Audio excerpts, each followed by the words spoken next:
Police are poring over hundreds of documents and hundreds of photos, too, as they investigate 12 gatherings, including one in the Prime Minister's flat, which were all highlighted by Sue Gray's report. But as Boris Johnson fights for his leadership at home, he's jetting off to Ukraine to deal with the crisis there. Joining us now from Westminster, Justice Secretary and Deputy Prime Minister Dominic Raab. Very good morning to you. Do you feel ashamed as Justice Secretary that the Prime Minister and staff at Number 10 are being investigated by the Metropolitan Police?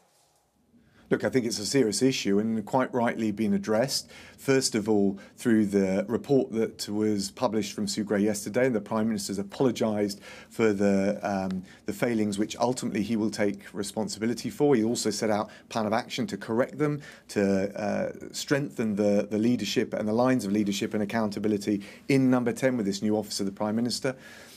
He's, I think quite rightly, wants to wait, and we must all wait, for the police investigation in relation to the 12 specific claims and incidents that the police will be looking at to ascertain whether they broke the COVID rules. And we're getting on with the business of government, as you described. The Prime Minister is going out to Ukraine to strengthen the defence and the support for Ukraine against the aggression that we're seeing from Russia, but also all the domestic agenda from the economy through to the levelling up agenda, and that's what we're focused on. And it's absolutely what a Prime Minister should be focused on. But can I just ask you a direct question? Were the rules complied with during the lockdown in Downing Street? Look, there's serious questions that have been raised about that. Sue Gray, the way she termed it, is she didn't think that the standards had been that would be expected have been upheld. She didn't go into the specific question of whether individual rules by individual people, and the reason being she's referred that to the police. I don't think it's right for me to comment on anything that the police are looking at. If I did, I'd be criticised roundly for trying to interfere or preempt. But Mr. Raab, you already have commented on that particular issue, because last year you said this on the Andrew Marr show. Well, the police are now investigating, of course. Do you stand by that statement that the Prime Minister has been crystal clear that the rules were complied with? Well, the Prime Minister was clear at the time, and you're right, I commented at the time, because there wasn't a police investigation ongoing, and the PM has been... So it's now the police are involved. You're no longer sure if the Prime Minister was crystal clear that the rules were complied with? In fact, that's not the position. The position is now that the police have got an investigation, it will be improper and irresponsible for anyone, but certainly not the Justice Secretary, to start commenting on it. And it is precisely because the police have said that they will look to ascertain the facts in relation to a range of these claims that it is not right for me to do so. And indeed, if I did, Susanna, I would be roundly jumped on, criticised for trying to influence, sway or preempt or comment on So you will no longer make a judgment on whether the rules were complied with or not? Now, I think it's right that we address the Sue Gray report. That talked about some of the systemic issues at Number 10, but it's but also right that we don't touch on the individual allegations and claims which have been sent to the police to look at. They're the right people to decide that. I don't want to interfere with that for a second. OK, and if the police then find that the rules were not complied with and the law was broken at Number 10, Downing Street and elsewhere during lockdown, what should the consequences be for anyone found guilty of breaking those rules? Well, ultimately, that will be for the police to decide what accountability and what further action they would take. But I don't want to get ahead of their investigation. But, of course, the process of the investigation and whatever the police find, that must take its course, and they must decide what then they do on the basis of it. It is for the police to decide what the consequences legally are, but I'm asking you politically what the consequences should be for the Prime Minister. But you're asking me in relation to a whole set of outcomes that I can't know the answer to, and that's why we need to wait and see what the outcome of the investigation is. I'm not trying to be evasive. I'm trying to properly and respectfully allow the police to follow the whatever inquiries that they need to. Then they will come up with their conclusions and the right actions. I'm sure they will take based on it. With respect, I will just put it one more time. If the Prime Minister is found by the police to have broken the rules, the law as it stood during lockdown, should he resign? Look, I'm not going to speculate on what they will or will not find. What I would say is that we want full transparency. I'm not asking you to speculate on what the police find. I'm saying, let's assume that if the police find that rules were broken, let's put it neutrally, should a Prime Minister resign if they're found to have broken the rules and the law? Again, I don't want to preempt whatever the police may not only find, but what they then decide to do. And I think but what I would say is that, of course, it's a very serious set of issues. There'll be proper transparency in relation to all of it and proper accountability. And if those things should come to fruition, they ought to be decided at the time. But I think, in fairness, people will understand. I want to let the police do their job. I want to respect them in doing their job. They ought to be able to conduct their investigation without fear or favour, and they should follow their inquiries wherever they lead.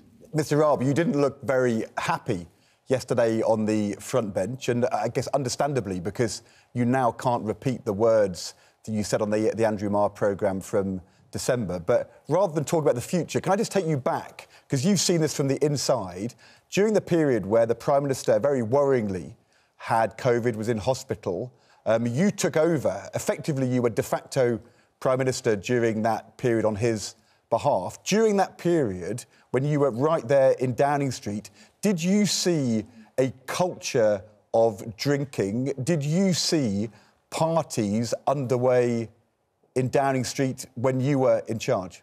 No, and Ed, you know, you've experienced what it's like in Number 10, so you know the pressure that they work on. I can tell you categorically, throughout all my time as covering for the PM when he was sick, not only did I not see any partying or any inappropriate behaviour or anything that broke any of the rules that applied at the time, but frankly, I was very struck by the dedication, the commitment of all of those civil servants at the fulcrum of our response to the pandemic.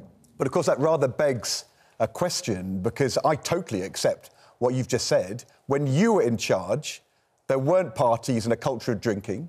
We now know from the Sue Gray report, which I'm sure you're not resigning from, that there was a culture of drinking and 12 parties being reported to the police. What changed? The only thing which changed was that rather than you being in charge, Boris Johnson was in charge.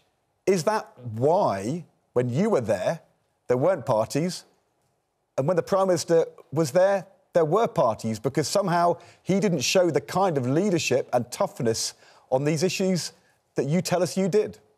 It's a very guileful question, Ed, but the truth is the inquiry covered the period in question when the Prime Minister was well and at the realm. And of course, I don't know what I don't know. So I'm not saying that during the period, you asked me that nothing inappropriate ever happened, but you asked me what I'd seen. And what I like to try and do is give a good faith, honest, open, candid answer. And I'm saying that I never saw anything that reflected that.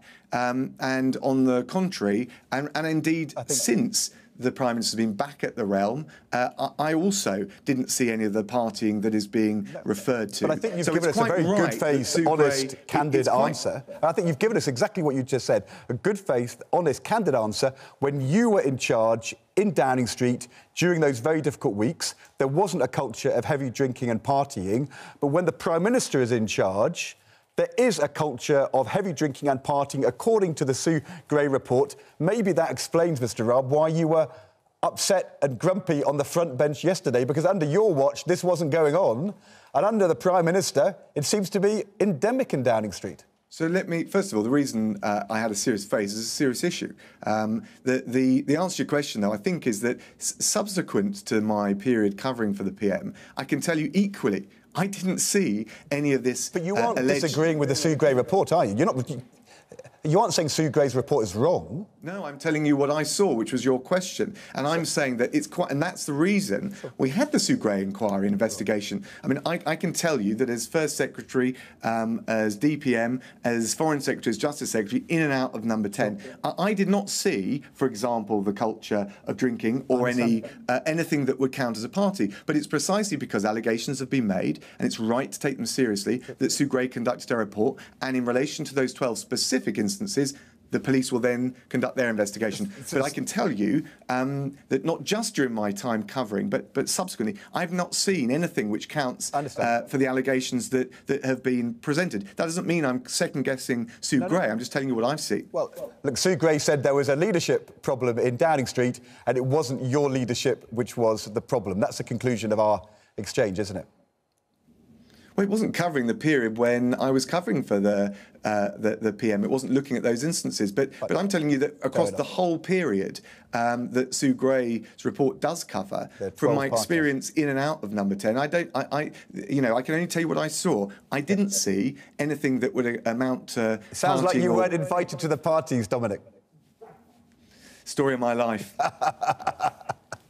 Thank you very much indeed for coming on our programme.